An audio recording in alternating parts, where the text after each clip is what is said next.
Locke was a 17th century English political theorist, and you may or may not know of him as the guy who invented America. Of course, America didn't exist in Locke's day, but the founding fathers loved John Locke so much that they used his political works as the basis for the Declaration of Independence, to the point of almost directly ripping him off. But to understand Locke's political theories, you should first get a grounding of his work on epistemology, or the philosophy of knowledge. John Locke proposed the epistemological theory of the tabula rasa, or blank state, which puts forward the notion that every human being is born with our minds completely empty, which went against the philosophical tradition that at the very least we're born with some basic rational understanding, or a set of desires and intentions commonly referred to as human nature.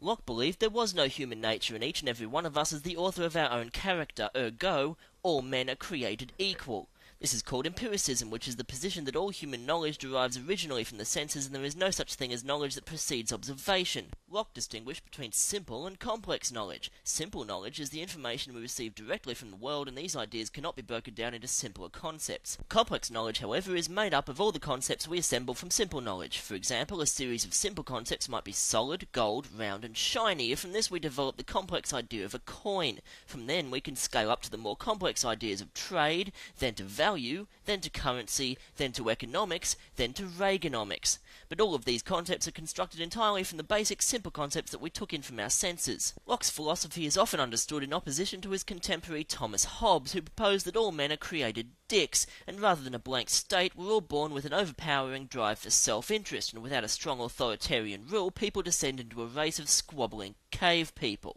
John Locke was certainly no fan of large intrusive government, and proposed instead that each individual has a fundamental right to life, liberty, and the pursuit of happiness. He believed that the government's job was to allow us these liberties instead of just telling everybody what to do all the time. Thomas Hobbes laughed long and hard at this proposition, saying that because everybody acts primarily in their own self-interest, sooner or later a society that promotes liberty denigrates into a society where everybody's stabbing each other in the fucking face. Therefore, the price of peace, according to Hobbes, was to forfeit all of your natural rights to an absolute monarch who, of course, would promise not to abuse his power. John Locke thought that nobody should have absolute power, so he came up with the idea of separation of powers, which means that the church and the judicial system operate independently of the ruling class, so theoretically no one person can commit a crime and get away with it, which is an idea that worked pretty well in America until Richard Nixon.